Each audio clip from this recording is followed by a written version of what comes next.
కూరగాయల పంటలు పండించాలని అనుకుంటామో, అప్పుడు గూడా మనకు ఈ రసం పీల్చే పురుగుల వలన వచ్చే నష్టం అనేది మనం ముందుగా గుర్తుపెట్టుకోవాలి.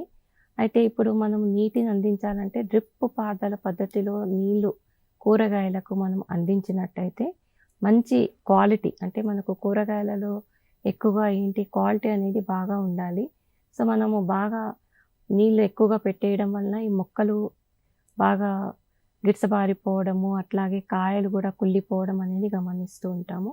సో, టమాటాకు కానివ్వండి, లేదా బెండకు కానివ్వండి, ఇంకా ఏదన్నా వేరే కూరగాయలు ఏవైతే ఉంటాయో అంటే గోరుచిక్కుడు కానివ్వండి, ఇటువంటి పంటలు మనం పండించుకున్నప్పుడు అంటే తీగ జాతి కాకుండా ఇట్లాంటి పంటలు పండించుకున్నప్పుడు ఒకవేళ డ్రిప్ పారుదల పద్ధతి ఉంటే అది చాలా మంచిది. అటువంటి పద్ధతి లేని రైతులు గూడా పండించుకోవాలంటే మనకు ఇందాక స్వీట్ కార్న్‌కి చెప్పుకున్నట్టు బెడ్ సిస్టమ్ మీద మనం కూరగాయలు పండించుకున్నట్టయితే బెడ్‌కి అటు ఇటు మనం కూరగాయలు వంకాయలు గానివ్వండి, బెండకాయ గానివ్వండి, టమాటా గానివ్వండి మనము పెట్టినట్టయితే ఆ బెడ్ పైన కాయలనేవి ఉంటాయి. అంటే ఆ కొమ్మలు కాయలతో నిండిన కొమ్మలనేవి బెడ్ మీద వాలుతాయి. ఇటు కాలువలో మాత్రమే నీళ్లుంటాయి గాబట్టి మనకు ఆ కాయలనేవి కుళ్ళిపోకుండా క్వాలిటీ అనేది మంచిగా దెబ్బతినకుండా ఉంటుంది.